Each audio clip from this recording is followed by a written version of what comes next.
स्वागत है दोस्तों आपका हमारे चैनल आर.के. वर्मा में तेनाली रामकृष्ण की नई मजेदार कहानी। दोस्तों, विजयनगर के महाराज कृष्णदेव राय सिंहासन पर विराजमान थे। सभा में तर्क वितर्क चल रहा था। सभासद अपनी अपनी बुद्धि और वाक्पटुता से यह प्रमाणित करने में लगे थे कि व्यक्ति महत्वपूर्ण है क्योंकि वह सृष्टि की विशिष्ट रचना है। प्रकृति में एक से बढ़कर एक जंतु हैं। कोई बहुत छोटा तो कोई बहुत विशाल, कोई अकेला विचरण करता है तो कोई समूह में, कोई इतना शक्तिशाली है कि बड़ा पेड़ उखाड़ डालता है। किसी को पेट भरने के लिए सरसों का एक दाना काफी है और किसी को अपना पेट भरने के लिए किसी बड़े जानवर का शिकार करना पड़ता है। इतनी विचित्रतापूर्ण सृष्टि में एक मनुष्य ही है जिसने अपनी बुद्धि से इन सहस्त्रों कोटि के जीवों की प्रकृति को समझा है और उनसे लाभ लेने की कला में पारंगत हुआ है। हिंस्त्र जानवर शेर को भी उसने अपनी मेधा के बूते पालतू बना लिया है। वह हाथी जैसे विशालकाय जीव पर सवारी करता है। बात व्यक्ति की क्षमता से होते हुए उसके आचार व्यवहार पर उतर आई। तर्क वितर्क का दौर जारी रहा। महाराज कृष्णदेव राय अपने आसन पर बैठे अपने सभासदों की वाक्पटुता और उनके ज्ञान का आनंद उठा रहे थे।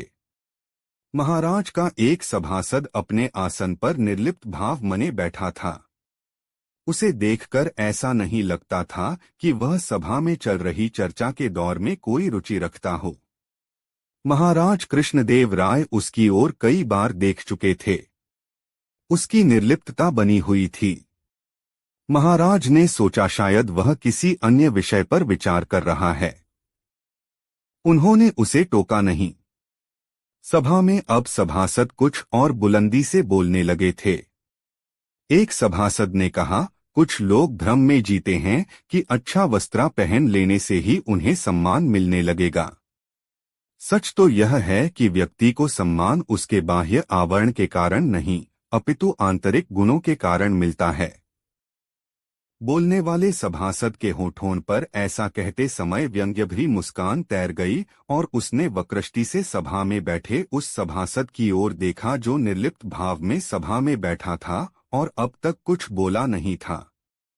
तभी एक दूसरे सभासद ने पूर्ववक्ता की हाँ में हाँ मिलाई और कहने लगा, ठीक कहते हो भाई।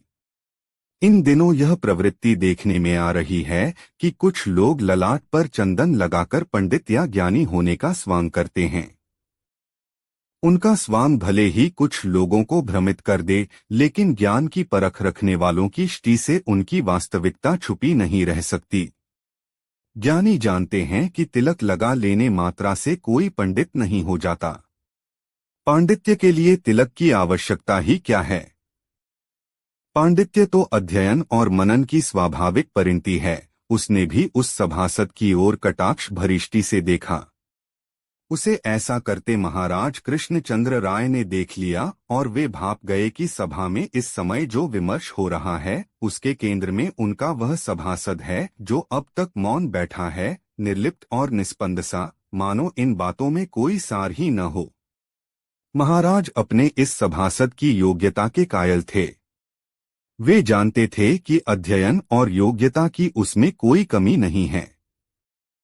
उन्हें अपने इस सभासद का मौन खल रहा था।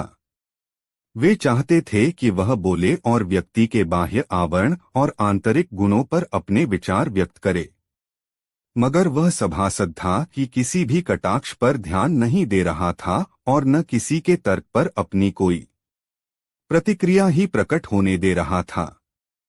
महाराज से रहा नहीं गया। उन्होंने अपने उस सभासद की ओर देखा और उसे टोका, तुम मौन क्यों हो? तुम भी अपने विचार व्यक्त करो। सभा में इतनी देर से चर्चा का दौर चल रहा है, तुम भी तो बताओ कि वस्त्र तो केवल तन बांधने के लिए अपेक्षित है, फिर क्यों कुछ लोग बाह्य सज्जा पर अनाप शनाप व्यय करते हैं? असली सौंदर्य तो मन का सौंदर्य है, फिर क्यों वस्त्राभूषण अलंकरण पर इतना ध्यान दिया जाता है? उस सभासद ने अपने आसन से उठकर महाराज के सामने हाथ जोड़ लिए। यह सभासद कोई और नहीं गुंटूर जिले के गलीपाड़ू ग्राम से विजयनगर आया कृष्ण स्वामी तेनालीराम मुदलियार था, जिसे हाल में ही महाराज ने अपना सभासद बनाया था। महाराज को अभिवादन करने के बाद तेनालीराम ने कहा, महाराज मुझे क्षमा करें, मैं इस सभा में चल रहे विचार विमर्श को गंभीर नहीं मानता। मैं विश्वासपूर्वक कह सकता है कि इन बातों का न तो कोई अर्थ है और न ही ये बातें किसी निष्कर्ष तक पहुंच सकती हैं। मेरी इस धारणा के प्रति आम सहमति भी नहीं हो सकती, क्योंकि प्रायः सभी सभासदों की राय है कि वस्त्रा का प्रयोजन मात्रा तन ढकना होना चाहिए, जबकि मैं ऐसा नहीं मानता। सभा में अभी जो भी बातें हो रही हैं, उसका प्रयोजन मुझे नहीं लगता कि किसी निष्कर्ष पर पहुंचना है। मुझे तो लगता है कि ये बातें केवल बातों के लिए हो रही हैं, जिससे सभा का समय कट जाए। मुझे इस तरह की बातों में कोई रुचि नहीं है, महाराज, जिसके कारण मैं मौन है। महाराज को तेनालीराम से इस तरह के उत्तर की प्रत्याशा नहीं थी, जिसके कारण वे विस्मित हो गए, मगर उन्हें लगा कि उसने जो कुछ भी कहा है वह सच है। फिर भी उनकी उत्सुकता बनी रही कि आखिर इस विषय में तेनालीराम स्वयं क्या सोचता है। इसलिए उन्होंने तेनालीराम से कहा, नहीं तेनालीराम, यह प्रश्न टालने से काम नहीं चलेगा, तुम्हें अपनी राय व्यक्त करनी ही चाहिए। इतने लोगों ने इस प्रसंग में सभा के समक्ष अपनी राय रखी और तुमसे सबकी यही अपेक्षा होनी चाहिए कि तुम भी अपनी सोच से सभा को अवगत कराओगे। जो आज्ञा महाराज, तेनालीराम ने विनम्रतापूर्वक कहा और एक भरपूर टी सभासदों पर डाली। सभा में थोड़ी देर के लिए सन्नाटा सा छा गया। फिर खुसुर फुसुर की आवाजें उभरने लगीं। तेनालीराम सभा में अपने आसन के पास खड़ा था। माथे पर रेशमी साफा बांधे आभिजात्य परिधान में सजे तेनालीराम को देखकर सभासदों की फुसफुसाहटें तेज हो रही थीं। उनमें से कुछ सभासद खींखी करके हंस भी रहे थे। महाराज ने भी सभासदों की फुसफुसाहटों और दबीदबी सी हंसी को सुना और वे समझ गए कि सभासद तेनालीराम के वस्त्र आदि को लक्ष्य करके हंस रहे हैं। महाराज, तेनालीराम ने गंभीर स्वरों में कहना आरंभ किया, परिवेश और परिस्थिति के अनुकूल परिधान पहनना नीति अनुकूल है। समाज में उचित स्थान प्राप्त करने के लिए उचित परिधान का उपयोग करना व्यवहार शास्त्र का प्रारंभिक उपदेश है। व्यक्ति के आंतरिक गुणों का ज्ञान तो तब होता है जब उसे बोलने का अवसर प्राप्त हो, किंतु वस्त्रा तो दूर से ही बतला देता है कि उसे धारण करने वाला व्यक्ति किस उचित आसन का अधिकारी है। तो तुम कहना चाहते हो कि व्यक्ति के आंतरिक गुणों की अपेक्षा उसका बाह्य परिधान अधिक महत्वपूर्ण है? महाराज ने प्रश्न किया और सभासद ही करते हुए हंसने लगे। हंसने वाले सभासद इस बात पर प्रसन्न थे कि महाराज कृष्णदेव राय के प्रश्न में तेनालीराम के विचारों से असहमति के संकेत थे। तेनालीराम उसी सहजता से बोल पड़ा, नहीं महाराज, मैं तो यह कह रहा है कि परिधान के अभाव में व्यक्ति के आंतरिक गुणों की पहचान नहीं हो पाती और व्यक्ति को उपेक्षित होना पड़ता है। महाराज ने विस्मय भरिष्टि से तेनालीराम को देखा। सभासदों ने शोर करते हुए तेनालीराम की टिप्पणी से असहमति जताई। महाराज ने थोड़ी देर तक चुप्पी साधे रखी, फिर धीरे से पूछा, तेनालीराम, सारे सभासद लगता है तुम्हारी राय से सहमत नहीं हैं। क्या अब भी तुम अपनी टिप्पणी पर दृढ़ हो? जी हाँ महाराज, मैंने जो भी कहा उसमें मेरा कुछ भी नहीं, यह आर्ष वचन है और शाश्वत है, चिरंतन है। यह हर युग में ऐसा ही था, है और रहेगा, तेनालीराम ने कहा। तुम इसे प्रमाणित कर सकते हो? महाराज ने पूछा। उचित अवसर पर तेनालीराम ने उत्तर दिया। उस दिन सभा उसी समय विसर्जित हो गई। सभासदों में एक विशेष प्रकार की खुशी थी। उन्हें विश्वास हो गया था कि महाराज तेनालीराम के उत्तर से सहमत नहीं हैं। ये सभासद तेनालीराम के प्रति ईर्ष्या का भाव रखते थे, क्योंकि वह प्रायः बहुमूल्य परिधान पहनकर सभा में आया करता था। विद्वान तो वह था ही। सभा में उसकी टिप्पणियां सबसे भिन्न और सटीक हुआ करती थीं, जिसकी प्रायः महाराज सराहना करते थे। यही कारण था कि सभासदों में तेनालीराम के प्रति ईर्ष्या का भाव था। इस घटना के कुछ दिन बाद विजयनगर में एक समारोह का आयोजन हो रहा था। महाराज कृष्णदेव राय के पिता के जन्मदिवस पर प्रतिवर्ष आयोजित होने वाला यह समारोह इस बार विशेष उल्लास के साथ मनाया जा रहा था, क्योंकि यह वर्ष महाराज कृष्णदेव राय के पिता की शतवार्षिकी जन्मोत्सव का वर्ष था। महाराज स्वयं समारोह की तैयारियों पर दृष्टि रख रहे थे। राजभवन को इस अवसर पर विशेष रूप से सजाया गया था। आमोद प्रमोद के लिए विविध कार्यक्रम चल रहे थे। विजयनगर के सभ्रांत परिवारों को महाराज ने भोजन का आमंत्रण दिया था। कुछ पड़ोसी राजाओं को भी राजनयिक संबंध दृढ़ करने के उद्देश्य से महाराज ने निमंत्रण भेजा था। तेनालीराम सहित सभी सभासदों को महाराज कृष्णदेव राय ने स्वलिखित आमंत्रण पत्र भेजकर जन्मोत्सव समारोह के बाद अपने साथ रात्रि का भोजन करने का न्योता दिया था। सभासदों को राजभवन के द्वार पर पुष्पमाला पहनाकर ससम्मान भोजन कक्ष तक पहुंचाने की विशेष व्यवस्था की गई थी। रंग-बिरंगे परिधानों में सजीधजी परिचारिकाएं इधर-उधर मंडरा रही थीं। शाम ढल चुकी थी। शरद पूर्णिमा की चांदनी का उजास फैला हुआ था। राजभवन की बगिया में लगी रजनीगंधा की भीनी भीनी सुगंध से वातावरण महमह कर रहा था। तभी राजभवन के द्वार पर एक विचित्रासा शोर उभरने लगा। प्रहरी एक भिखमंगे को राजभवन के द्वार से धक्का देकर दूर भगाने में लगे थे और वह भिखमंगा शश व्यक्ति चीख कर बोल रहा था, मुझे मत भगाओ, मुझे राजभवन के भोजन कक्ष तक पहुंचा दो। मैं भिखमंगा नहीं है, मैं महाराज का आमंत्रित अतिथि हैं। मुझे निरात मत करो, मैं पंडित हैं, काव्यशास्त्रा का ज्ञाता हैं, मेरे साथ उचित व्यवहार करो। शोर सुनकर महाराज स्वयं राजभवन से बाहर आए और उचटती सीष्टी उस व्यक्ति पर डाली तथा प्रहरियों से कहा, इस आदमी को थोड़ा भोजन देकर यहां से दूर भगाओ, अतिथियों के आने का समय हो रहा है। शोर करने वाले व्यक्ति ने महाराज की ओर देखा और मुस्कुराया। चांदनी के उजास में महाराज को उसकी मुस्कान पहचानी सी लगी, मगर महाराज आयोजन की हड़बड़ी में थे, इसलिए उस व्यक्ति पर अधिक ध्यान नहीं दिया और राजभवन में चले गए। प्रहरी उस व्यक्ति को भगाते उससे पहले ही वह व्यक्ति बिना कुछ बोले वहां से चला गया। थोड़ी ही देर में महाराज के आमंत्रित अतिथियों का आगमन होने लगा। एक से बढ़कर एक परिधान में सजे धजे लोगों के आने का क्रम थोड़ी देर तक जारी रहा, फिर थमसा गया। राजभवन के भोजन कक्ष मने लोगों की सजधज देखकर ऐसा लगता था मानो कुबेर के कक्ष में देवताओं की जमघट लगी हो।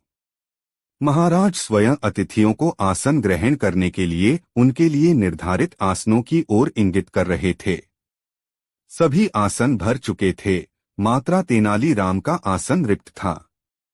महाराज बार बार उस रिक्त आसन की ओर देखते और फिर प्रवेश द्वार की ओर उनकी दृष्टि जाती।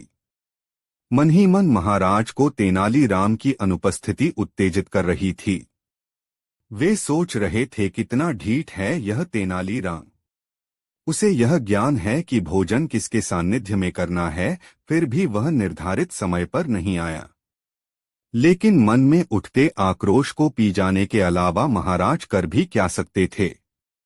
वहां उपस्थित सभासदों को तेनालीराम की अनुपस्थिति से उसके विरुद्ध आग उगलने का अवसर मिल गया। वे आपस में तेनालीराम की अनुपस्थिति का मजाक उड़ाने लगे। कोई कहता तेनालीराम अपनी पगड़ी की तहें सजाने में लगा होगा, तो कोई कहता अरे भाई तेनालीराम अपनी रेशमी धोती का फेंटा कसने में लगा होगा, फेंटा कस ले तो आएगा। और इस तरह की बातें खत्म भी नहीं हो पाती कि सभी ही करने लग जाते। अंततः तेनालीराम ने भोजन कक्ष में प्रवेश किया। सचमुच बहुत आकर्षक परिधान में सजा धजा था तेनालीराम। महाराज ने उसकी ओर आग्नेयष्टि से देखा मगर कुछ कहा नहीं। ष्टिमात्रा से ही उन्होंने तेनालीराम के प्रति अपना आक्रोश अभिव्यक्त कर दिया। बड़े और सामर्थ्यवान लोग परिस्थिति विशेष में अपनी आंगिक भंगिमाओं से ही अपने मनोभावाएं को व्यक्त करते हैं। महाराज के मनोभावों को समझते हुए तेनालीराम ने महाराज के सामने हाथ जोड़ लिए और कहा, महाराज क्षमा करें, यहाँ समय पर उपस्थित नहीं हो पाया। महाराज आक्रोश में तो थे ही, तेनालीराम का अनुनय सुनकर उनकी उत्तेजना शांत न रह सकी और व्यंग्योक्ति में प्रकट हुई। हाँ, देख रहा है, आपका कुर्ता बहुत चमक रहा है। महाराज की व्यंग्योक्ति सुनकर सारे अतिथि सभासद ठठाकर हंस पड़े। तेनालीराम ने इसी ठहाके के बीच अपना आसन ग्रहण किया। तेनालीराम की ओर महाराज ने देखा तो उसे अतिशय गंभीर पाया। महाराज सोचने लगे कि तेनालीराम के प्रति उन्हें व्यंग्योक्तियों का व्यवहार नहीं करना चाहिए था। क्या पता किस परिस्थिति में था वह। बिना जाने समझे इस तरह का व्यवहार किसी राजा के लिए कदापि शोभनीय नहीं है। यह तो उच्छृंखलता है। हो सकता है कि तेनालीराम किसी संकट में पड़ गया हो जिसके कारण वह समय पर नहीं पहुंच पाया। अभी महाराज ऐसा सोच ही रहे थे कि उनकी आंखों में विस्मय के भाव गहरा गए। उन्होंने देखा कि भोजन स्थल पर तेनालीराम केवल धोती पहने नंगे बदन बैठा हुआ है और उसकी पगड़ी, कुर्ता, फतुहा, गमछा, अंगवस्त्राम भोजन की थाली के चतुर्दिक रखे हुए हैं। सभासद तेनालीराम की ओर देख देखकर मुस्कुरा रहे हैं और आंखों ही आंखों में बतिया रहे हैं कि तेनालीराम का सिर फिर गया है। भोजन परोसा जा चुका था। तेनालीराम की ओर सारे सभासद देख रहे थे। तेनालीराम ने भोजन का एक निवाला उठाया और कुर्ते पर रखते हुए कहा, कुर्ता तू खा। फिर पगड़ी पर एक निवाला रखा और कहा, पगड़ी तू खा। अंगवस्त्राम पर एक निवाला रखा और कहा, अंगवस्त्राम तू खा। तेनालीराम का यह कृत्य महाराज की समझ में नहीं आया। तब उन्होंने तेनालीराम को घूरते हुए कहा, तेनालीराम तुम्हें हो क्या गया है? भोजन के साथ तुम यह क्या कर रहे हो? अपने वस्त्र तुमने क्यों उतार दिए? एक सभासद ने कहा, तेनालीराम का सिर फिर गया है। दूसरे उसकी हाँ में हाँ मिलाने लगे और कहने लगे, कहीं कुर्ता भी भोजन करता है। यह बावलापन नहीं तो और क्या है? तेनालीराम उनकी बातों को अनसुनी करते हुए अपने काम में लगा रहा। कुर्ता तू खा। अंगरखा तू खा। अंगवस्त्राम तू खा। पगड़ी तू खा। महाराज से रहा नहीं गया। उन्होंने टोका, बावले मत बनो तेनालीराम, भोजन करो। तुम्हें यहां भोजन के लिए बुलाया गया है। तेनालीराम ने महाराज की ओर देखा, फिर अन्य अतिथियों की ओर, फिर कहा, महाराज जिसे राजभवन में भोजन के लिए प्रवेश मिला उसी को तो खिला रहा है।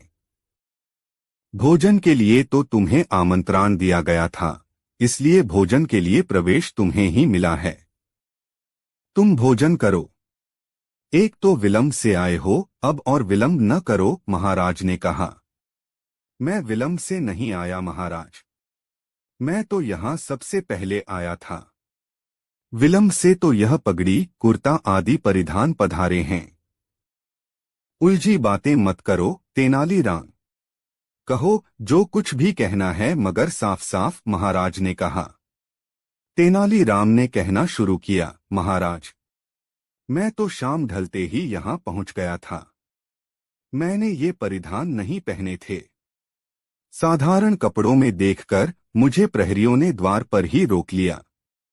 मैं उन्हें समझाता रहा कि मैं पंडित हैं, मैं काव्यशास्त्री हैं, मैं यहाँ का आदरणीय आमंत्रित अतिथि हैं, मगर उन्होंने मेरी एक न सुनी। शोर सुनकर आप स्वयं वहां आए मगर मेरी पुकार सुनने की आवश्यकता आपने नहीं समझी और मुझे भोजन देकर द्वार से ही भगा देने का निर्देश देकर लौट आए। महाराज को संध्या की घटना की स्मृति हो आई। तेनालीराम ने अपनी बात जारी रखी, और महाराज, मुझे यहाँ आना ही था, इसलिए मैं अपने घर गया और ये वस्त्र धारण किए, फिर मैं यहाँ आया। महाराज कृष्णदेव राय अचरज में डूबे तेनालीराम की बातें सुन रहे थे। तभी एक सभासद ने कहा, तेनालीराम, आप जैसे बुद्धिमान व्यक्ति से ऐसी आशा नहीं की जा सकती कि वह ऐसी भूल करेगा। आप राजभवन में आमंत्रित थे। राजभवन की अपनी एक मर्यादा है। राजभवन में यदि आप फकीरों जैसे वस्त्र में आएंगे, तब भला कौन प्रहरी आपको राजा का अतिथि स्वीकार करेगा। आपके साथ जो कुछ भी हुआ, उसके लिए दोषी आप हैं। तेनालीराम ने मुस्कुराते हुए कहा, जी हाँ, आप ठीक कह रहे हैं। परिवेश और परिस्थिति का ध्यान रखते हुए परिधान का उपयोग अवश्य करना चाहिए। यही तो मैंने राजसभा में कुछ दिन पहले कहा था, स्मरण करें महाराज। तेनालीराम ने महाराज से सीधा संवाद किया। आपको अवश्य स्मरण होगा कि तब परिधान के स्थान पर व्यक्ति के आंतरिक गुणों को महत्वपूर्ण बताते हुए मुझे अपने विचारों में संशोधन के लिए प्रेरित किया गया था। महाराज ने तेनालीराम को गले से लगाते हुए कहा, तुम ठीक कह रहे थे तेनालीराम। उस दिन भी। दोस्तों, कहानी कैसी लगी कमेंट में जरूर बताएं। 2 स्वर्ण मूषक पुरस्कार बहुत मजेदार कहानी। महाराज कृष्णदेव राय अपने दरबार के सभी सभासदों को विशेष महत्व देते थे, किंतु फिर भी सभासदों को प्रायः ऐसा लगा करता था कि महाराज तेनालीराम पर अधिक कृपालु हैं और उसे ऐसा मौका दे दिया करते हैं कि वह शेष सभी सभासदों पर भारी पड़ता है। इसलिए आम सभासद ऐसे अवसरों की तलाश में रहते थे जिसमें तेनालीराम का मजाक उड़ाया जा सके। एक दिन महाराज का दरबार लगा हुआ था। आम दिनों की तरह ही राज्यसभा की कार्रवाई चल रही थी। तभी महाराज ने एक अजीब सी गंध उठती महसूस की। उन्होंने सभासदों से पूछा, क्या उन्हें कोई दुर्गंध महसूस हो रही है। सभी सभासदों ने बिना सतर्कता से दुर्गंध अनुभव करने की कोशिश किए ही कहा, नहीं महाराज। लेकिन तेनालीराम अपने आसपास की हवा को महसूस करता हुआ बोला, हाँ महाराज। ऐसी गंध मरे चूहे के शरीर में सड़न उत्पन्न होने के कारण पैदा होती है। लगता है कहीं आसपास ही कोई चूहा मरा पड़ा है। महाराज ने सेवकों से अविलंब चूहे की खोज करने के लिए कहा। थोड़ी ही देर में एक सेवक ने मरा चूहा ढूंढ निकाला और उसे लेकर महाराज के पास चला आया। महाराज सेवक पर नाराज हो गए। उन्होंने कहा, ठीक है, तुमने इसे खोज निकाला, मगर इसे यहाँ लाने की आवश्यकता क्या थी। कहीं फेंक आते, फिर मुझे आकर सूचना दे देते। मैं इस चूहे का क्या करूंगा। सेवक डर से थरथर कांपने लगा। तभी एक दरबारी ने कहा, महाराज, आप चाहें तो चूहा इस दरबार के सबसे विद्वान सभासद तेनालीराम को भेंट कर सकते हैं। आपने उसे तरह तरह के उपहार दिए हैं, आज मरा चूहा ही सही। उस दरबारी की बात पर सभी सभासद ही करने लगे। बोलने वाला सभासद इस दरबार में मस्खरा सभासद माना जाता था, इसलिए महाराज ने उसकी बातें अनसुनी कर दी। मगर तेनालीराम इस सभासद की बातों में छुपे कटाक्ष से तिलमिला गया और तत्काल अपनी प्रतिक्रिया व्यक्त करते हुए कहा, माननीय सभासद, यदि महाराज ने मुझे यह चूहा उपहार में दिया तो मैं इसे आदर के साथ ग्रहण करूंगा। ऐसे भी चूहा विकल्पों का प्रतीक है। भगवान गणपति का वाहन ऐसे ही नहीं बन गया है। महाराज तेनालीराम के प्रतिवाद पर मुस्कुरा उठे और बोले, मरे चूहे का तुम क्या करोगे। यदि आपने मुझे यह चूहा भंटेट किया, तब मैं यह समझेंगा कि आप मेरी बुद्धि की परीक्षा लेना चाहते हैं, और यह परीक्षा देने के लिए मैं इस चूहे से व्यापार करूंगा। महाराज तेनालीराम ने कहा, मरे चूहे से व्यापार, यह तुम कैसे कर सकते हो तेनालीराम, महाराज ने पूछा। महाराज, संसार की प्रत्येक वस्तु का कोई न कोई उपयोग है। कोई भी वस्तु व्यर्थ नहीं है। मैं इस मरे चूहे को किसी सपेरे को बेच आऊंगा और उससे गुड़ खरीद लूंगा। इन दिनों गर्मी का मौसम है। मैं उस गुड़ को पानी में मिलाकर मीठा पानी बेचेंगा। मीठा पानी बेचने से जो पैसे मिलेंगे उससे चना खरीदूंगा और चना बेचकर चना से बने पकवान, सत्तू, गुड़चना आदि बेचकर अच्छा पैसा कमाऊंगा और उन पैसों से कोई बड़ा रोजगार आरंभ करूंगा, तेनालीराम ने कहा। महाराज तेनालीराम की बातें सुनकर बहुत प्रसन्न हुए और सभासदों से कहा, तेनालीराम की यही तरकब्धि उसे तेनालीराम बनाती है। ऐसी तरकद्धी आम इंसान में प्रायः दुर्लभ है। हमें इस बात का गर्व है कि हमारे दरबार में तेनालीराम जैसा बुद्धिमान सभासद हैं। मैं आज इसके उत्तर से इतना संतुष्ट हैं कि इसके लिए स्वर्ण मूषक पुरस्कार की घोषणा करता है तथा राज्य के कोषाध्यक्ष को आदेश देता है कि तेनालीराम को पुरस्कृत करने के लिए 5 तोले सोने का चूहा बनवाकर दरबार को यथाशीघ्र सौंपे। महाराज के इस आदेश का पालन हुआ। उस दिन दरबार में महाराज ने तेनालीराम को सोने का चूहा पुरस्कार में देकर उसे अपने गले से लगा लिया। तेनालीराम के आलोचकों को महाराज की ओर से दिया गया यह एक करारा जवाब था।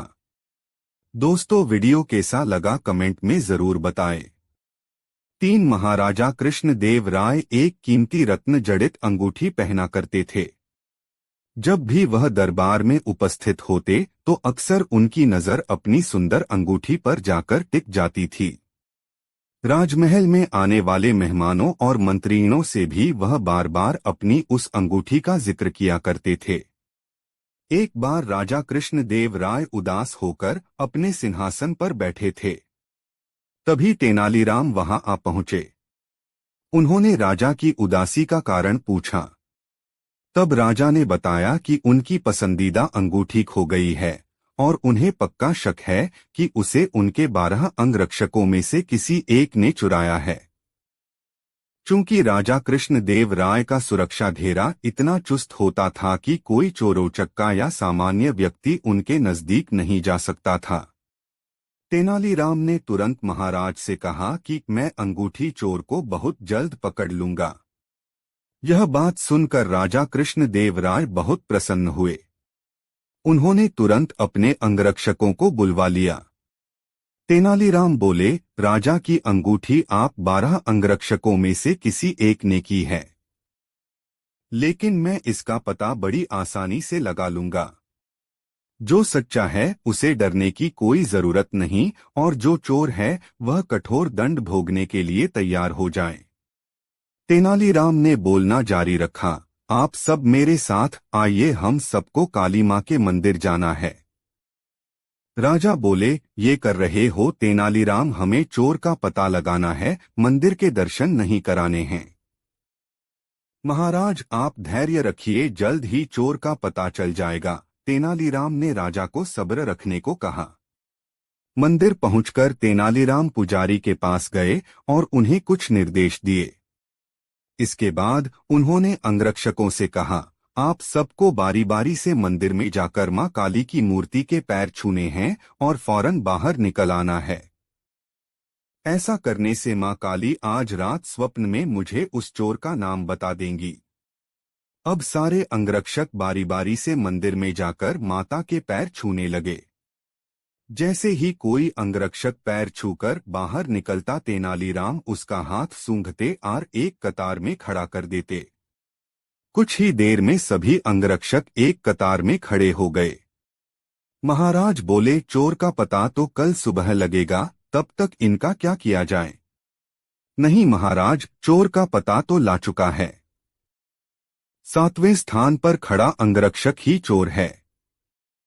ऐसा सुनते ही वह अंगरक्षक भागने लगा, पर वहां मौजूद सिपाहियों ने उसे धर दबोचा और कारागार में डाल दिया।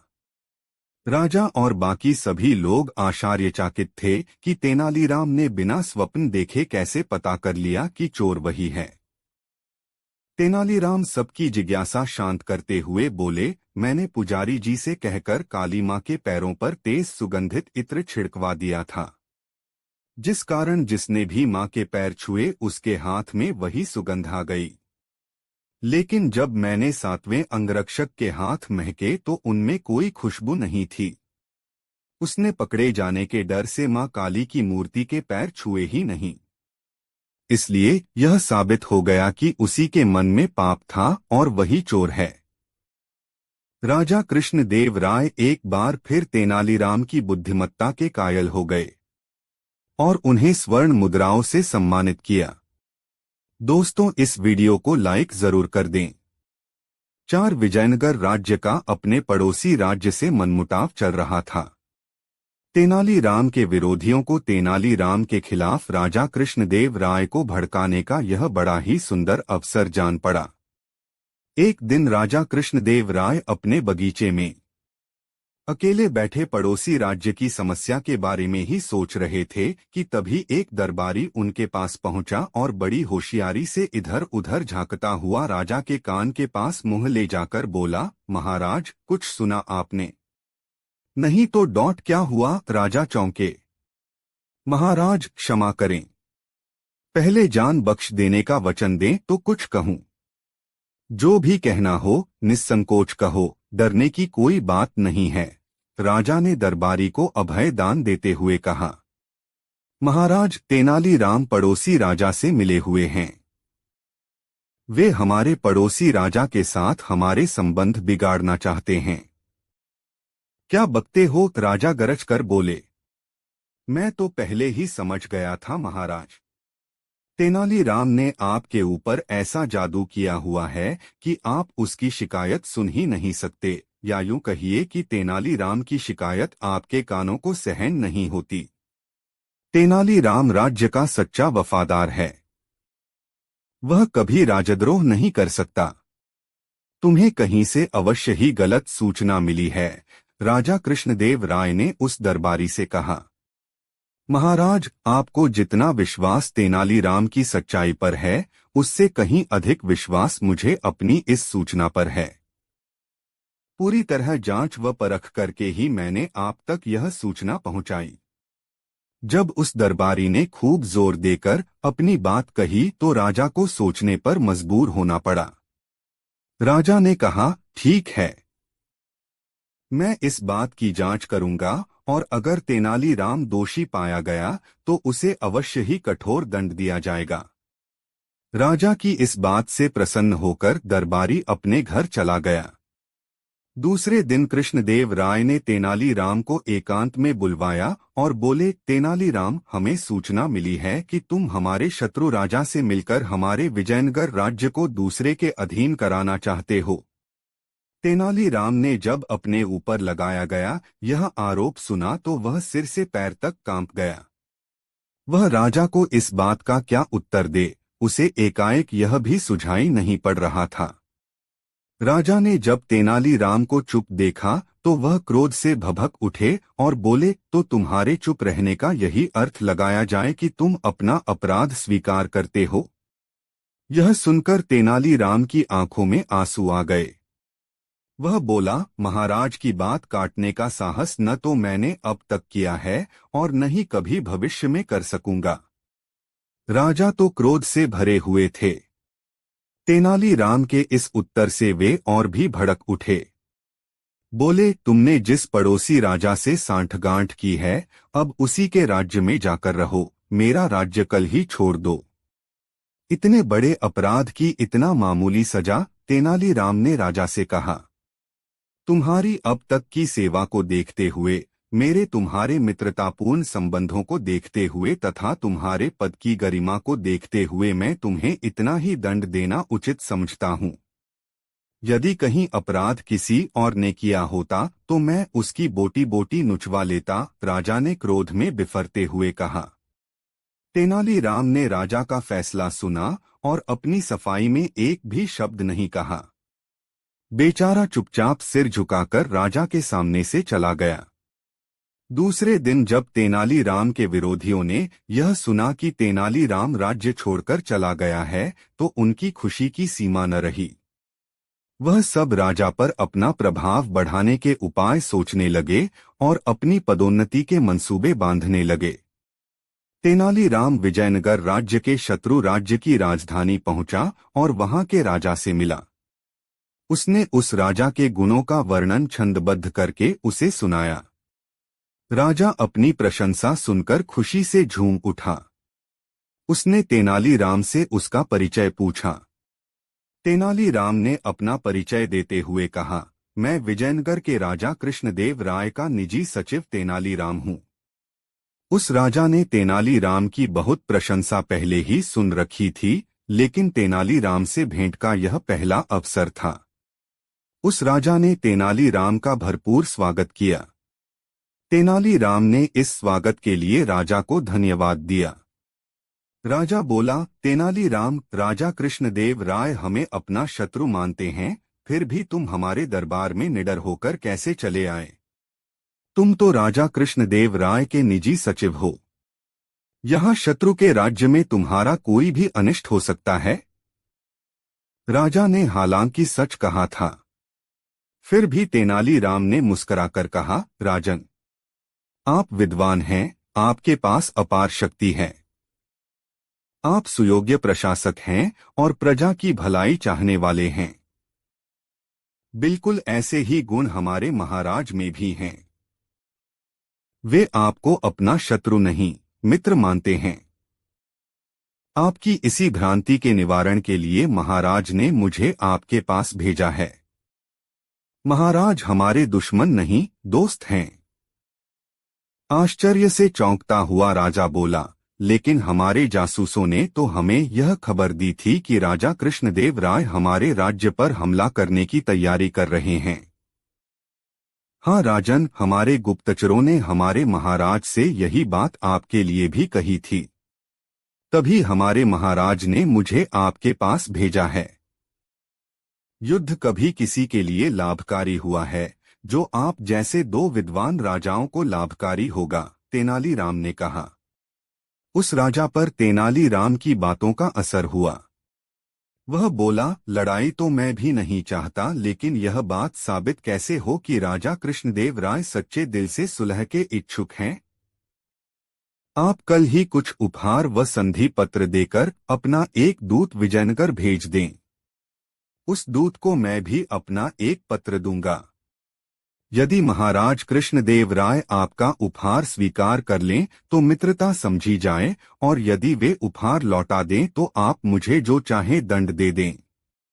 लेकिन यह तो मेरी तरफ से सुलह का पैगाम हुआ। यह तो मेरी हेठी मानी जाएगी, राजा ने कहा। लेकिन संधि प्रस्ताव लेकर तो मैं स्वयं आपकी सेवा में उपस्थित हुआ हूं। पहल तो हमारे राज्य की ओर से है। राजा की समझ में यह बात आ गई। उसने दूसरे ही दिन अपना एक विशेष दूत कुछ उपहार साथ देकर विजयनगर भेज दिया। उधर राजा कृष्णदेव राय को भी यह पता चल चुका था कि तेनालीराम बेकसूर था। उसके विरुद्ध दरबारियों ने आपस में मिलकर झूठी चाल चली थी। इधर जैसे ही शत्रु राजा का दूत बहुमूल्य उपहार लेकर राजा कृष्णदेव राय के पास पहुंचा तो राजा प्रसन्नता से भर उठे। उन्होंने मन ही मन तेनालीराम की बुद्धिमानी की प्रशंसा की और उस दूत के साथ ही अपना मंत्री भी उस राजा के लिए उपहार देकर भेज दिया। राजा कृष्णदेव राय ने अपना एक विशेष पत्र भी उस राजा के नाम लिखा कि तेनालीराम को तुरंत वापस भेज दिया जाए। और जब तेनालीराम वापस विजयनगर पहुंचा तो राजा कृष्णदेव राय ने उसका विशेष स्वागत किया और उसे ढेरों पुरस्कार दिए।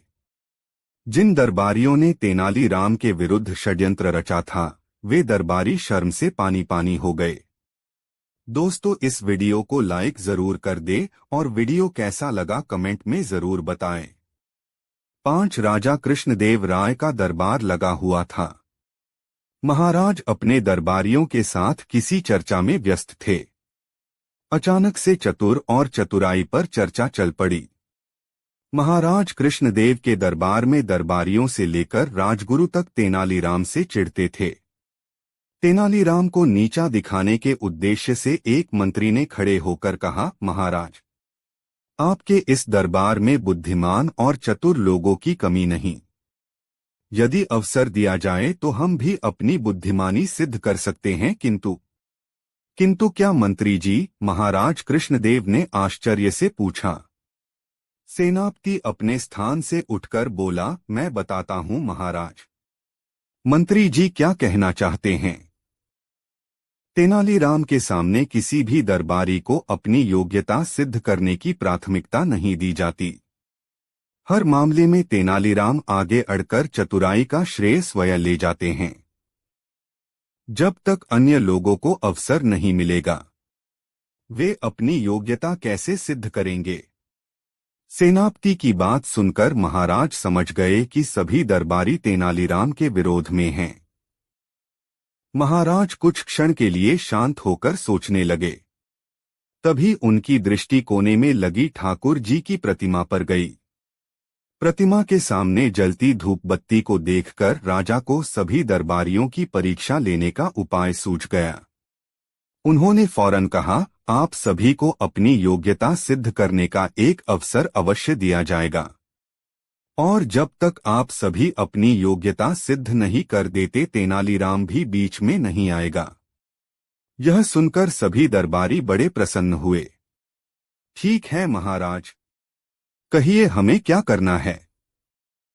राजा ने धूप बत्ती की और इशारा करते हुए कहा, मुझे 2 हाथ धुआं चाहिए। जो भी दरबारी ऐसा कर पाया उसे तेनालीराम से भी अधिक बुद्धिमान और चतुर समझा जाएगा।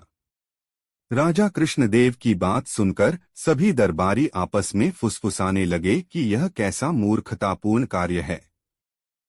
भला धुआं भी कभी नापा जा सकता है। एक एक कर सभी दरबारी अपनी अपनी युक्ति लगाकर धुआं नापने में लग गए। कोई दोनों हाथों में धुआं नापने की कोशिश करता, किंतु धुआं हाथों से निकल लहराता हुआ ऊपर की तरफ निकल जाता। सभी ने भरपूर कोशिश की, लेकिन कोई भी 2 हाथ धुआं महाराज को न दे सका। जब सभी दरबारी थक कर बैठ गए तो एक दरबारी बोला, महाराज, धुआं नापना हमारी दृष्टि में असंभव कार्य है। हाँ, यदि तेनालीराम ऐसा कर पाए तो हम उसे अपने से भी चतुर मान लेंगे, किंतु वह ऐसा नहीं कर पाए तो आप उसे हमारे समान ही समझेंगे। राजा मंद मंद मुस्कुराते हुए बोले, क्यों तेनाली, क्या तुम्हें यह चुनौती स्वीकार है?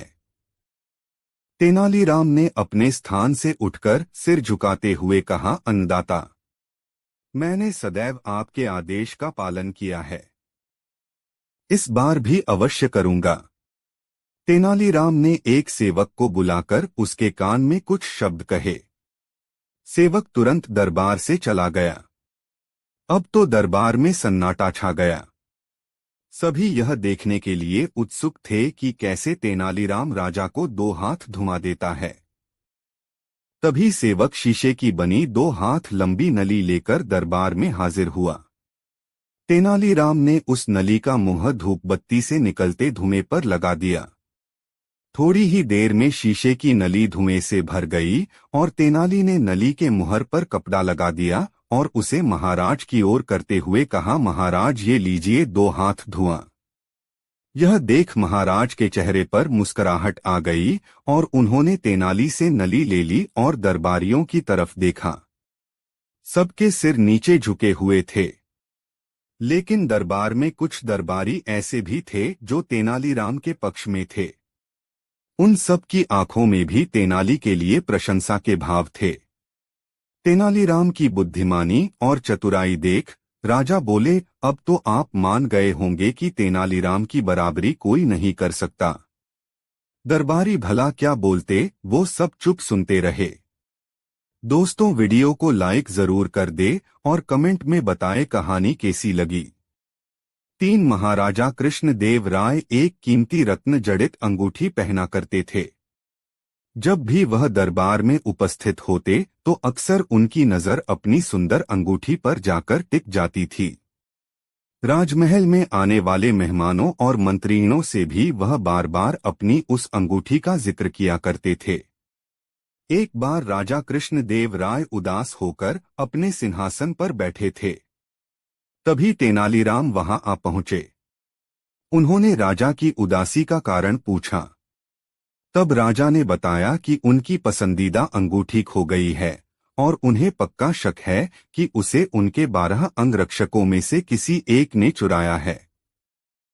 चूंकि राजा कृष्णदेव राय का सुरक्षा घेरा इतना चुस्त होता था कि कोई चोरोचक्का या सामान्य व्यक्ति उनके नजदीक नहीं जा सकता था। तेनालीराम ने तुरंत महाराज से कहा कि मैं अंगूठी चोर को बहुत जल्द पकड़ लूंगा। यह बात सुनकर राजा कृष्णदेव राय बहुत प्रसन्न हुए। उन्होंने तुरंत अपने अंगरक्षकों को बुलवा लिया। तेनालीराम बोले, राजा की अंगूठी आप 12 अंगरक्षकों में से किसी एक ने की है, लेकिन मैं इसका पता बड़ी आसानी से लगा लूंगा। जो सच्चा है उसे डरने की कोई जरूरत नहीं और जो चोर है वह कठोर दंड भोगने के लिए तैयार हो जाए। तेनालीराम ने बोलना जारी रखा, आप सब मेरे साथ आइए, हम सबको काली मां के मंदिर जाना है। राजा बोले, ये कर रहे हो तेनालीराम, हमें चोर का पता लगाना है, मंदिर के दर्शन नहीं कराने हैं। महाराज आप धैर्य रखिए, जल्द ही चोर का पता चल जाएगा। तेनालीराम ने राजा को सब्र रखने को कहा। मंदिर पहुंचकर तेनालीराम पुजारी के पास गए और उन्हें कुछ निर्देश दिए। इसके बाद उन्होंने अंगरक्षकों से कहा, आप सबको बारी बारी से मंदिर में जाकर मां काली की मूर्ति के पैर छूने हैं और फौरन बाहर निकल आना है। ऐसा करने से मां काली आज रात स्वप्न में मुझे उस चोर का नाम बता देंगी। अब सारे अंगरक्षक बारी बारी से मंदिर में जाकर माता के पैर छूने लगे। जैसे ही कोई अंगरक्षक पैर छूकर बाहर निकलता, तेनालीराम उसका हाथ सूंघते और एक कतार में खड़ा कर देते। कुछ ही देर में सभी अंगरक्षक एक कतार में खड़े हो गए। महाराज बोले, चोर का पता तो कल सुबह लगेगा, तब तक इनका क्या किया जाए? नहीं महाराज, चोर का पता तो ला चुका है। 7वें स्थान पर खड़ा अंगरक्षक ही चोर है। ऐसा सुनते ही वह अंगरक्षक भागने लगा, पर वहां मौजूद सिपाहियों ने उसे धर दबोचा और कारागार में डाल दिया। राजा और बाकी सभी लोग आश्चर्यचकित थे कि तेनालीराम ने बिना स्वप्न देखे कैसे पता कर लिया कि चोर वही है। तेनालीराम सबकी जिज्ञासा शांत करते हुए बोले, मैंने पुजारी जी से कहकर काली मां के पैरों पर तेज सुगंधित इत्र छिड़कवा दिया था, जिस कारण जिसने भी मां के पैर छुए उसके हाथ में वही सुगंध आ गई। लेकिन जब मैंने 7वें अंगरक्षक के हाथ महके तो उनमें कोई खुशबू नहीं थी। उसने पकड़े जाने के डर से मां काली की मूर्ति के पैर छुए ही नहीं। इसलिए यह साबित हो गया कि उसी के मन में पाप था और वही चोर है। राजा कृष्णदेव राय एक बार फिर तेनालीराम की बुद्धिमत्ता के कायल हो गए और उन्हें स्वर्ण मुद्राओं से सम्मानित किया। दोस्तों, इस वीडियो को लाइक जरूर कर दे और वीडियो कैसा लगा कमेंट में जरूर बताएं। 4 राजा कृष्णदेव राय के निजी बगीचे में बैंगन के पौधे थे जो बिना बीज के थे। राजा की आज्ञा के बिना न तो कोई उस बगीचे में जा सकता था, न ही कोई फल तोड़ सकता था। राजा कृष्णदेव राय के अतिरिक्त किसी ने वे बैंगन नहीं चखे थे। एक दिन राजा कृष्णदेव राय ने सभी दरबारियों को राजमहल में दावत पर बुलाया। दावत में बिना बीज वाले 49 बैंगनों का सालन भी बना था। तेनालीराम को वह इतना पसंद आया कि घर लौटकर भी वह उसी की बात करता रहा। तेनाली से उन बैंगनों की इतनी तारीफ सुनकर उसकी पत्नी ने भी बैंगन खाने की इच्छा प्रकट की। लेकिन मैं वे बैंगन तुम्हारे लिए कैसे ला सकता हूँ? तेनालीराम अपनी पत्नी से बोला, अरे महाराज को वे बैंगन इतने प्रिय है कि पेड़ से एक भी कम हो जाए तो वे पूरा राजमहल सर पर उठा लेते हैं। मैं तो रंगे हाथों पकड़ा जाऊंगा। पर तेनाली की पत्नी न मानी। स्त्री हट के आगे तेनाली को झुकना ही पड़ा और वह शाही बगीचे से बैंगन चुराकर लाने के लिए तैयार हो गया। अगले दिन शाम के समय तेनालीराम चुपके से शाही बगीचे में घुसा और कुछ बैंगन तोड़ लाया। उसकी पत्नी ने बड़ी लगन से बैंगन की सब्जी बनाई। सब्जी बहुत अच्छी बनी थी। तेनाली की पत्नी को बहुत पसंद आई। वह अपने 6 साल के बेटे को भी वह सब्जी चखाना चाहती थी, पर तेनाली ने उसे मना करते हुए कहा, ऐसी गलती मत करना। अगर उसके मुंह से किसी के सामने निकल गया तो मुसीबत में पड़ जाएंगे। पर तेनाली की पत्नी न मानी। यह कैसे हो सकता है कि वह इतना बढ़िया भोजन करे और अपने लाल को चखाए भी नहीं। इस सब्जी का स्वाद तो ताउम्र जुबान पर रहेगा। आप कोई तरकीब निकालो न जिससे सांप भी मर जाए और लाठी भी न टूटे। हारकर तेनालीराम ने हथियार डाल दिए और छत पर सो रहे अपने पुत्र को उठाने गया। परंतु उसे उठाने से पहले तेनाली ने एक बाल्टी पानी से भरी और सोते हुए पुत्र पर डाल दी। हड़बड़ाकर उसने आंखें खोल दी तो उसे गोदी में उठाते हुए तेनालीराम बोला, जोर की बारिश हो रही है, चल भीतर चल कर सोते हैं। घर के भीतर लाकर तेनालीराम ने उसके वस्त्र बदले और उसे बैंगन की सब्जी खिलाई। भोजन करते समय तेनाली ने फिर याद दिलाया कि वर्षा के कारण अब सबको भीतर ही सोना पड़ेगा। अगले दिन राजा को बैंगन की चोरी के विषय में पता चल गया। शाही बगीचे के माली ने जब बैंगन की गिनती की तो उसमें 4 बैंगन कम निकले। चारों ओर शोर मच गया। पूरे शहर में बैंगन चोरी होने की चर्चा होने लगी। महाराज ने चोर के सिर पर भारी इनाम घोषित किया। न जाने कैसे दंडनायक सेनापति को तेनालीराम पर शक हो गया। उसने महाराज को अपने शक के बारे में बताया।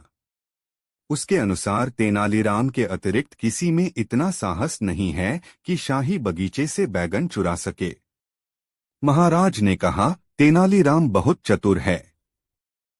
यदि उसने चोरी की है तो वह अपनी चालाकी से बात छुपा जाएगा। ऐसा करो, तेनाली के पुत्र को बुला। हम उसके पुत्र से सच्चाई का पता लगाएंगे। तेनालीराम के पुत्र को राज दरबार में लाया गया। उससे पूछा गया कि उसने कल रात को भोजन में क्या खाया था। वह बोला, मैंने कल रात को बैंगन खाए थे। वे इतने स्वादिष्ट थे कि उनका जवाब नहीं था। अब तो दंडनायक ने तेनाली को धर दबोचा। तेनाली, अब तो तुम्हें अपना अपराध मानना ही पड़ेगा। क्यों? मैंने कुछ किया ही नहीं है तो मैं अपराध क्यों मानूं? तेनाली बोला, कल रात मेरा बेटा जल्दी ही सो गया था। ऐसा प्रतीत होता है कि उसने कोई सपना देखा है, तभी वह बैंगन, बारिश आदि जैसी नामुमकिन बातें कर रहा है। पूछिए उससे क्या कल रात बारिश हुई थी। दंडनायक ने बच्चे से बारिश के विषय में पूछा तो बच्चे ने भोलेपन से जवाब दिया, कल रात तो बहुत तेज वर्षा हुई थी। मैं बाहर सो रहा था। मेरे सारे वस्त्र भीग गए। इसके बाद मैं भीतर आकर सोया। वास्तविकता तो यही थी कि पिछली रात शहर में एक बूंद भी वर्षा नहीं हुई थी। बच्चे की बात सुनकर दंडनायक और राजा कृष्णदेव राय चुप हो गए और उन्होंने तेनालीराम पर शक करने के लिए माफी मांगी। दोस्तों, वीडियो को लाइक जरूर कर दे और कमेंट में बताएं कहानी कैसी लगी। 4 महाराज कृष्णदेव राय के राजमहल में एक बगीचा था जिसमें विभिन्न प्रकार के फूल लगे हुए थे। सारे फूलों में लाल गुलाब के फूल महाराज को अति प्रिय थे। इसलिए माली को उन्होंने उन फूलों का विशेष ध्यान रखने का निर्देश दिया था। महाराज जब भी बगीचे में भ्रमण करने आते तो लाल गुलाब के फूलों को देख प्रसन्न हो जाते। एक दिन जब वे बगीचे में भ्रमण के लिए आए तो पाया कि पौधों में लगे लाल गुलाब के फूलों की संख्या कुछ कम है। गुलाबों के कम होने का क्रम कई दिनों तक चला। ऐसे में उन्हें संदेह हुआ कि अवश्य कोई लाल गुलाब के फूलों की चोरी कर रहा है। उन्होंने बगीचे में पहरेदार लगवा दिए और उन्हें आदेश दिया कि जो भी लाल गुलाब का फूल तोड़ते हुए दिखे उसे तत्काल बंदी बनाकर उनके समक्ष प्रस्तुत किया जाए। पहरेदार सतर्कता से बगीचे की निगरानी करने लगे। उनकी निगरानी रंग लाई और एक दिन चोर उनके हाथ लग गया। यह चोर और कोई नहीं बल्कि तेनालीराम का पुत्र था। जब यह बात तेनालीराम के घर तक पहुंची तो उसकी पत्नी बहुत चिंतित हुई और तेनालीराम से मिन्नतें करने लगी कि किसी भी तरह उसके पुत्र को छुड़ा कर लाए। तेनालीराम अविलंब राजमहल के बगीचे की ओर चल पड़ा ताकि महाराज के सम्मुख प्रस्तुत करने के पूर्व वह अपने पुत्र से मिल सके। रास्ते भर वह उसे बचाने का उपाय सोचता रहा। जब वह राजमहल के बगीचे में पहुंचा तो देखा कि पहरेदार उसके पुत्र को महाराज के सम्मुख प्रस्तुत करने की तैयारी में है। जब वह अपने पुत्र से बात करने को हुआ तो पहरेदारों ने यह कहकर रोक दिया कि अब अपने पुत्र से बंदीगृह में मिलना। तेनालीराम क्या करता? दूर खड़ा अपने पुत्र को पहरेदारों द्वारा ले जाता हुआ देखता रहा। उसका पुत्र जोर जोर से रो रहा था और कह रहा था, पिताजी, आगे से मैं ऐसा कुछ नहीं करूंगा। मुझे बचा लीजिए, कृपया कुछ करिए। तेनालीराम दूर से ही चिल्लाया, मैं क्या कर सकता हूं? अपनी तीखी जुबान का प्रयोग करो, शायद वही तुम्हें बचा पाए। पुत्र सोचने लगा कि ये पिताजी क्या कह गए, क्या इसका कोई अर्थ था? वह सोचने लगा और कुछ देर में उसे पिता द्वारा कही बात का अर्थ समझ में आ गया। उसका अर्थ था कि तीखी जुबान का प्रयोग कर गुलाब के फूलों को खा लो। उसने ऐसा ही किया और रास्ते भर गुलाब के फूलों को खाता रहा।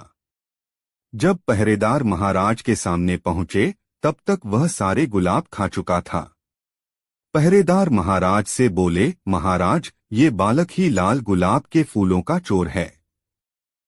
हमने इसे रंगे हाथ पकड़ा है। लज्जा नहीं आती? इतनी छोटी उम्र में चोरी करते हो? बड़े होकर क्या करोगे? महाराज क्रुद्ध होकर बोले। तेनालीराम का पुत्र बोला, मैंने कोई चोरी नहीं की महाराज। मैं तो बस बगीचे से जा रहा था और आपके पहरेदारों ने मुझे पकड़ लिया। कदाचित इनका ध्येय आपकी प्रशंसा का पात्र बनना है, किंतु महाराज इसमें मुझ निर्दोष को सजा क्यों? अगर मैंने गुलाब चुराए होते तो मेरे पास गुलाब भी होते, लेकिन देखिए मेरे हाथ खाली है। महाराज ने देखा कि उसके हाथ में कोई गुलाब नहीं है। पहरेदार भी चकित थे कि सारे गुलाब कहाँ नदारद हो गए। रास्ते में अपनी धुन में वे ध्यान नहीं दे पाए कि कब तेनाली का पुत्र सारे गुलाब चट कर गया। अब बिना प्रमाण के यह साबित करना असंभव था कि वह गुलाब चोर हैं। महाराज पहरेदारों को फटकारने लगे, एक निर्दोष बालक को तुम कैसे पकड़ लाए? इसे अपराधी सिद्ध करने का क्या प्रमाण है तुम्हारे पास? भविष्य में प्रमाण के साथ चोर को लेकर आना। इसे तत्काल छोड़ दो। तेनालीराम के पुत्र को छोड़ दिया गया। वह घर पहुंचा और अपने माता पिता से क्षमा मांगी और उन्हें वचन दिया कि भविष्य में बिना पूछे कभी किसी की कोई वस्तु नहीं लेगा, क्योंकि वह चोरी कहलाती है। तेनालीराम ने उसे क्षमा कर दिया। दोस्तों, वीडियो को एक लाइक जरूर कर दे। 5 दोस्तों, एक बार की बात है, उन दिनों तेनालीराम की आर्थिक स्थिति ठीक नहीं चल रही थी। विवश होकर उसे महाराज कृष्णदेव राय से कर्ज लेना पड़ा। कर्ज लेते समय उसने महाराज को वचन दिया कि वह शीघ्र कर्ज चुका देगा। दिन गुजरते गए। तेनालीराम की आर्थिक स्थिति कुछ बेहतर अवश्य हुई, किंतु इतनी नहीं कि वह महाराज का कर्ज उतार सके। वह कर्ज को लेकर परेशान रहने लगा। उस परेशानी के 2 हल थे। एक कि वह किसी तरह महाराज का कर्ज उतार दे दो, किसी तरह उसे कर्ज से मुक्ति मिल जाए। दूसरा हल उसे ज्यादा उचित प्रतीत हो रहा था। लेकिन वह महाराज से कहे तो कहे कैसे कि वे उसका कर्ज माफ कर दें। बहुत सोच विचार कर उसने एक योजना बनाई और इस योजना में अपनी पत्नी को भी शामिल कर लिया। फिर एक दिन उसने अपनी पत्नी के माध्यम से महाराज को संदेश भिजवाया कि उसका स्वास्थ्य ठीक नहीं है, इसलिए वह कुछ दिन दरबार में उपस्थित नहीं हो पाएगा। संदेश भिजवाने के बाद उसने दरबार जाना बंद कर दिया। कई दिन बीत गए। तेनालीराम के दरबार न आने पर महाराज को चिंता हुई कि कहीं उसका स्वास्थ्य अधिक खराब तो नहीं हो गया, और उन्होंने तेनालीराम के स्वास्थ्य की जानकारी लेने उसके घर जाने का निर्णय लिया। एक शाम महाराज तेनालीराम के घर पहुंच गए। पत्नी ने जब महाराज को देखा तो तेनालीराम को इशारा कर दिया और वह बिस्तर पर जाकर कंबल ओढ़कर लेट गया। महाराज तेनालीराम के पास गए और उसका हालचाल पूछने लगे। तेनालीराम तो कुछ न बोला, लेकिन पत्नी बोल पड़ी, महाराज, जब से आपसे कर्ज लिया है तब से परेशान रहते हैं। आपका कर्ज चुकाना तो चाहते हैं, लेकिन चुका नहीं पा रहे हैं। कर्ज के बोझ की चिंता इन्हें अंदर ही अंदर खाए जा रही है। इस कारण ये बीमार पड़ गए हैं। अरे, इतनी सी बात की इतनी चिंता करने की क्या आवश्यकता थी तेनालीराम? चलो, मैं तुम्हें कर्ज के बोझ से मुक्त करता हूँ। चिंता छोड़ो और स्वस्थ हो जाओ, तेनालीराम को सांत्वना देते हुए महाराज बोले। ये सुनना था कि तेनालीराम कंबल फेंक तुरंत उठ बैठा और मुस्कुराते हुए बोला, आपका बहुत बहुत धन्यवाद महाराज। तेनालीराम को स्वस्थ देख महाराज बहुत क्रोधित हुए और बोले, ये क्या तेनालीराम, तुम तो स्वस्थ हो, इसका अर्थ है कि कर्ज से मुक्त होने के लिए तुम बीमारी का बहाना कर रहे थे। तुम्हारा इतना साहस, तुम दंड के पात्र हो। तेनालीराम ने हाथ जोड़ लिए और भोलेपन से बोला, महाराज, मैंने कोई बहाना नहीं किया। मैं सच में कर्ज के बोझ से बीमार पड़ गया था, लेकिन जैसे ही आपके मुझे उस बोझ से मुक्त किया, मैं स्वस्थ हो गया। महाराज क्या कहते? तेनालीराम की चतुराई और भोलेपन के मिश्रण ने उन्हें निःशब्द कर दिया था। दोस्तों, वीडियो को लाइक जरूर कर देना, कमेंट में बात वीडियो कैसा लगा। साथ राजा कृष्णदेव राय के जन्मदिन के अवसर राजमहल में बहुत बड़े भोज का आयोजन किया गया। पड़ोसी राज्य के कई मित्र राजा उस शुभ अवसर पर महाराज को बधाई देने पहुंचे और उन्हें एक से बढ़कर एक बेशकीमती उपहार दिए। सभी उपहारों में महाराज को सबसे ज्यादा प्रिय 4 फूलदान थे। वे रत्नजड़ित फूलदान कला का उत्कृष्ट नमूना थे। महाराज ने उन्हें अपने शयन कक्ष में रखवाया और एक सेवक को उनके उचित रखरखाव की जिम्मेदारी सौंप दी। सेवक पूरी सावधानी से उन फूलदानों की साफ-सफाई किया करता था। उसे पता था कि महाराज को वे फूलदान कितने प्रिय थे। यदि उसकी असावधानी से उन्हें कुछ भी नुकसान हुआ तो फिर उसकी खैर नहीं। किंतु एक दिन जो नहीं होना था वह हो गया। सफाई करते समय उन 4 फूलदानों में से एक फूलदान सेवक के हाथ से फिसलकर नीचे गिरा और चकनाचूर हो गया। डर के मारे उनकी जान सूख गई। लेकिन यह बात न छिपनी थी और न ही छिपी। महाराज को जब फूलदान टूटने की खबर मिली तो वे आगबबूला हो गए। उन्होंने उस सेवक को फांसी पर लटका देने का आदेश दे दिया। वह सेवक बहुत रोया, बहुत मिन्नतें की, लेकिन महाराज टस से मस न हुए।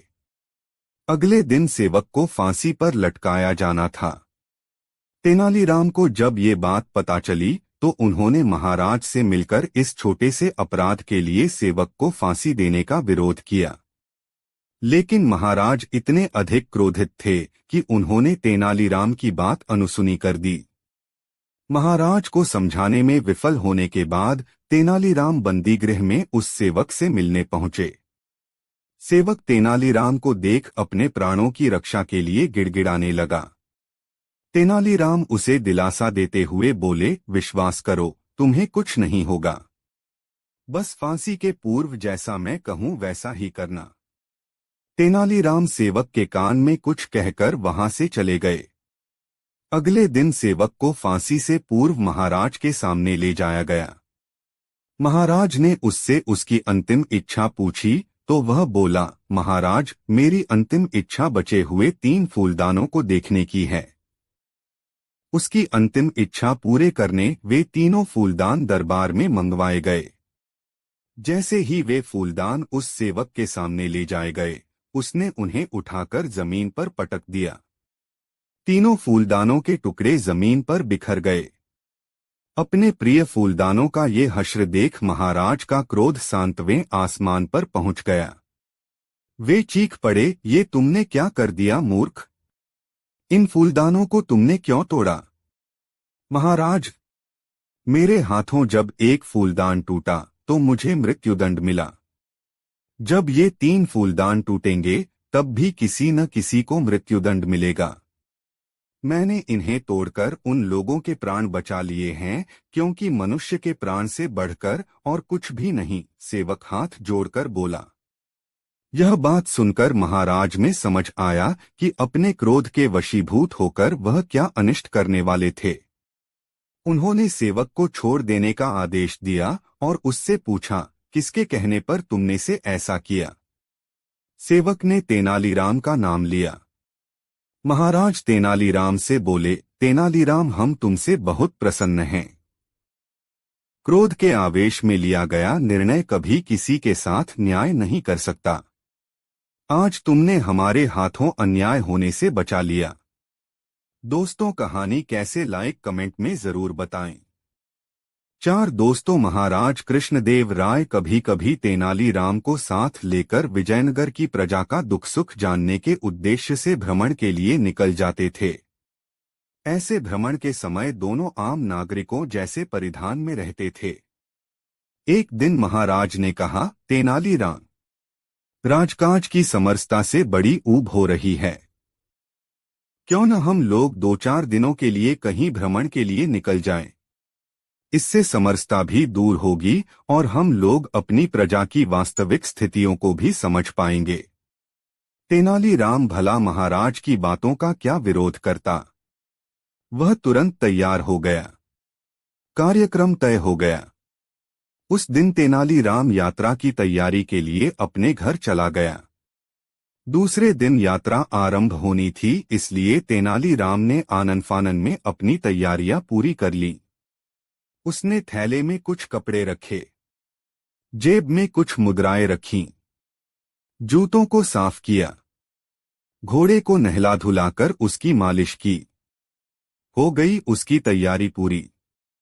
ऐसे भी वह महाराज के साथ जा रहा था, इसलिए राह व्यय आदि की चिंता उसे नहीं करनी थी। फिर भी उसने कुछ पैसे अपने साथ रख लिए थे, यह सोचकर कि पता नहीं कब पैसों की आवश्यकता पड़ जाए।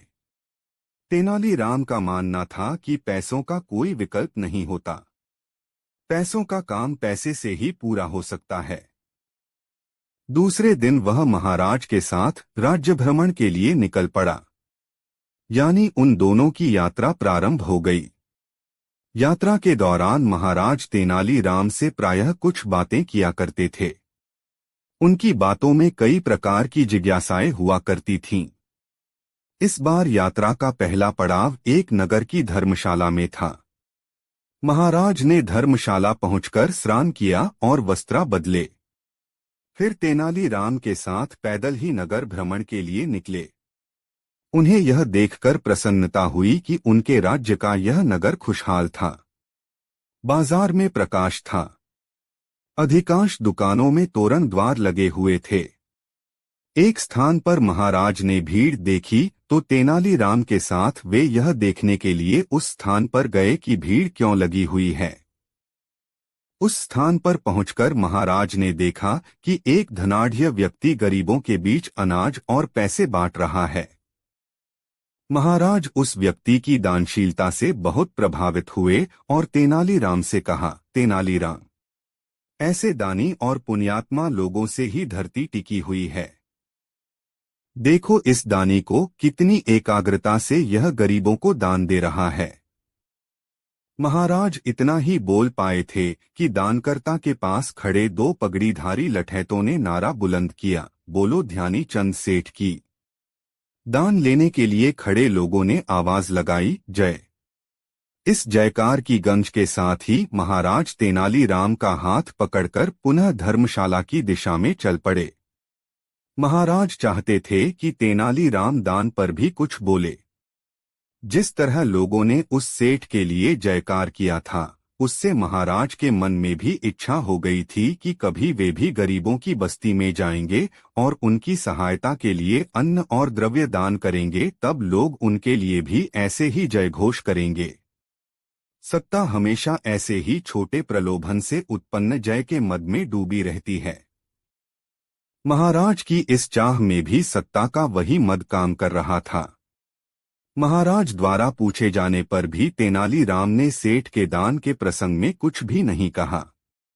महाराज क्षुब्ध हो उठे और तेनालीराम से चिढ़कर कहा, तुम कैसे मनुष्य हो? एक प्रश्न मैंने तुमसे कई बार पूछा लेकिन तुम मौन साधे रहे। आखिर क्यों? महाराज, मैं एक ऐसा मनुष्य है जिसका अपनी देह और मन पर पूर्ण अधिकार है, तेनालीराम ने कहा। यह है आपके अभी अभी पूछे गए प्रश्न का उत्तर। क्या मतलब? महाराज ने कहा। क्यों उलझी हुई बातें कर रहे हो? जो कुछ कहना है साफ साफ कहो। मेरे कहने का मतलब है कि जिस प्रकार कुम्हार घड़े को बनाता है, नाविक नौकाएं चलाता है, धनुर्धारी शरसंधान करता है, गायक गीत गाता है, वादक वाद्ययंत्र बजाता है, उसी प्रकार ज्ञानी व्यक्ति स्वयं पर शासन करता है। मैं ज्ञान यात्रा का यात्री हैं, इसलिए स्वयं पर शासन करने का अभ्यास करता है। उचित अवसर आने पर ही मैं आपके पूर्व प्रश्न का उत्तर दूंगा। जब तक ये बातें हो रही थीं, तब तक धर्मशाला आ गया था। महाराज तेनालीराम के उत्तर से संतुष्ट नहीं थे और अपने प्रश्न की उपेक्षा के कारण कुपित भी हो उठे थे, इसलिए विश्राम के लिए अपने कक्ष में चले गए। जाड़े की रात थी। कड़ाके की ठंड पड़ रही थी। तेनालीराम ने मध्य रात्रि में महाराज के कमरे का द्वार खटखटाया। महाराज ने द्वार खोला तो दरवाजे पर तेनालीराम को देखकर साश्वर्य प्रश्न किया, क्या हुआ तेनालीराम? इतनी रात गए तुमने द्वार क्यों खटखटाया? महाराज, बड़ी कृपा होगी यदि आप वस्त्र बदल लें और इस समय नगर भ्रमण के लिए चलें। शाम को या दिन को जो नगर दिखता है वह नगर का एक रूप है। नगर का वास्तविक रूप तो रात को ही दिखता है, तेनालीराम ने कहा। महाराज मान गए और तैयार होकर तेनालीराम के साथ धर्मशाला से बाहर आ गए। दोनों पैदल चलते हुए बाजार की ओर आ गए।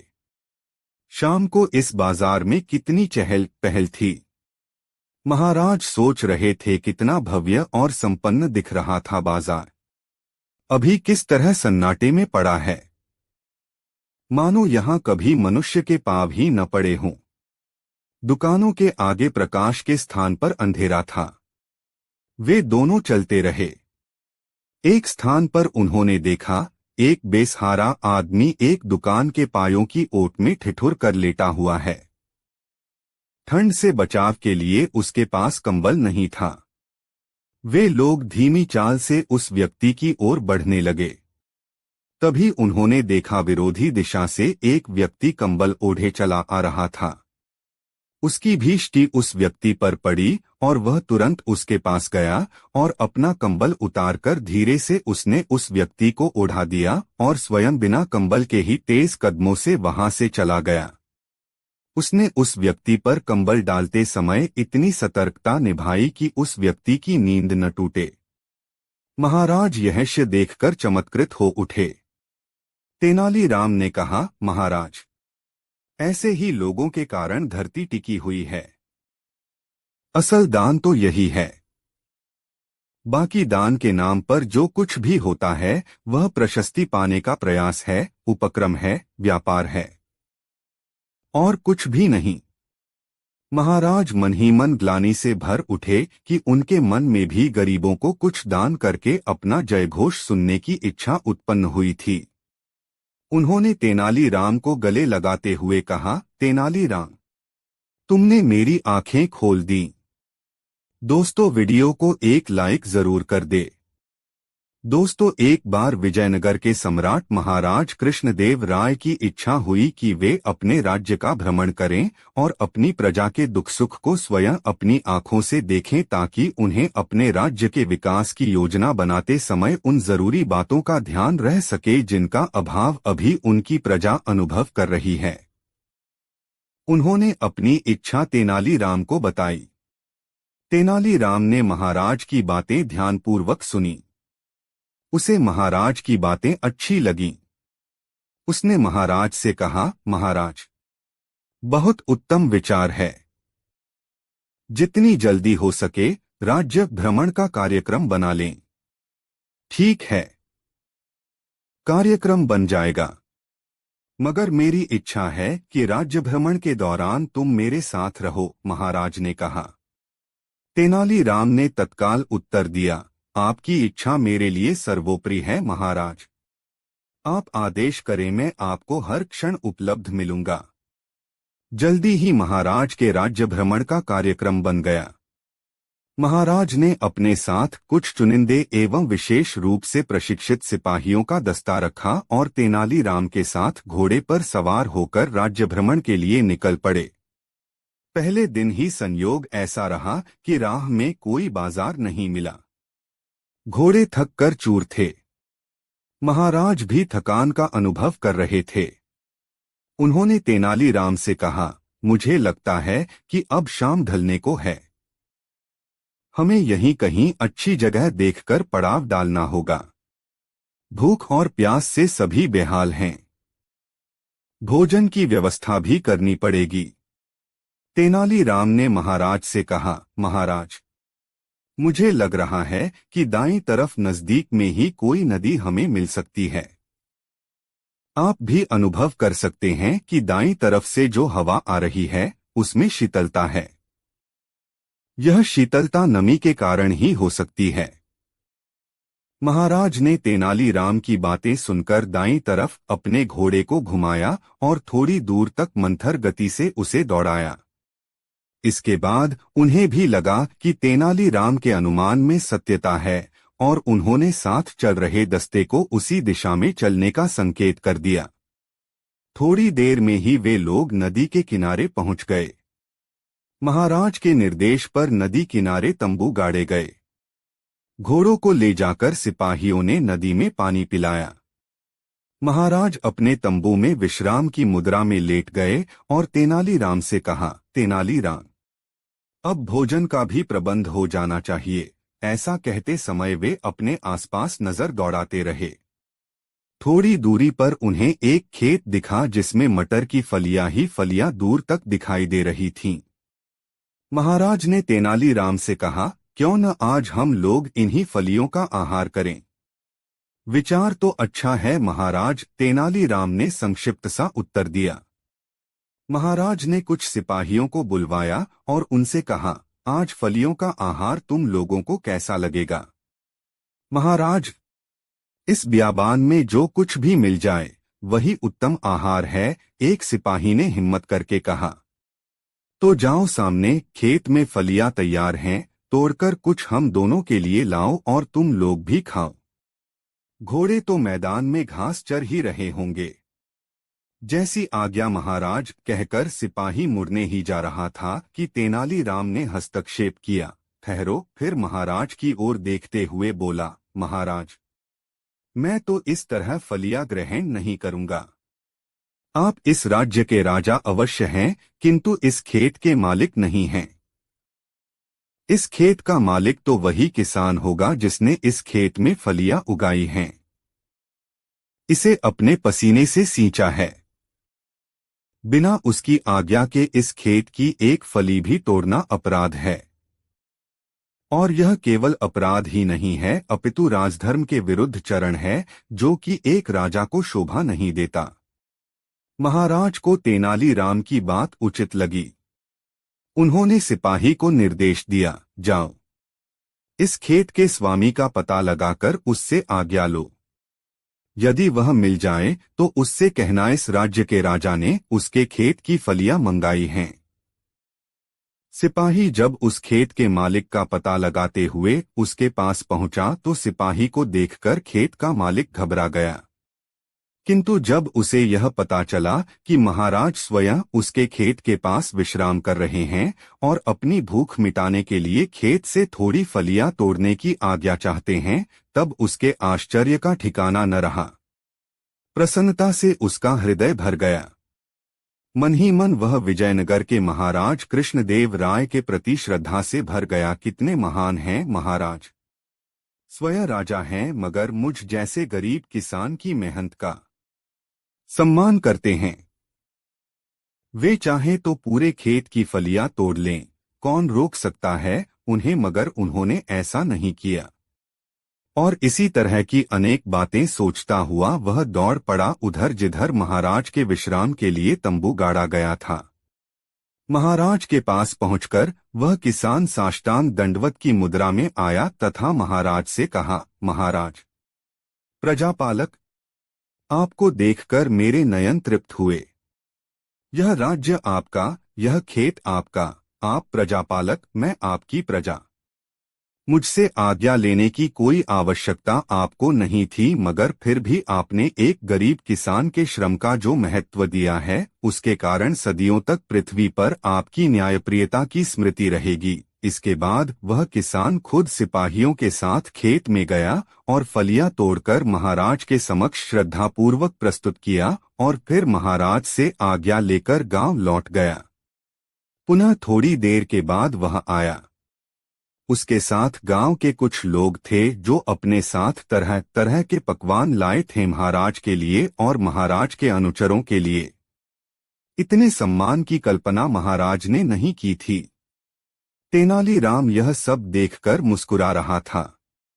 दूसरे दिन जब महाराज वहां से अगले पड़ाव के लिए कूच करने लगे तब तेनालीराम का घोड़ा उनके घोड़े के साथ साथ चल रहा था। महाराज कृष्णदेव राय ने तेनालीराम से कहा, तेनालीराम, तुम्हारे कारण कल रात अच्छा भोजन प्राप्त हुआ, अब आगे देखें क्या होता है। तेनालीराम ने कहा, आगे भी अच्छा ही होगा। और महाराज, इस गांव के लोग वर्षों आपका गुणगान करेंगे और आपकी न्यायप्रियता एवं ईमानदारी की कथाएं कहेंगे, जबकि आप जानते हैं कि आपने इनका लिया ही है, दिया कुछ नहीं। दोस्तों, वीडियो को एक लाइक जरूर करें। ऐसी और नई मजेदार कहानी सुनने के लिए हमारे चैनल आरके वर्मा को सब्सक्राइब जरूर करें। यह वीडियो अपने मित्रों को जरूर शेयर करें। वीडियो देखने के लिए धन्यवाद।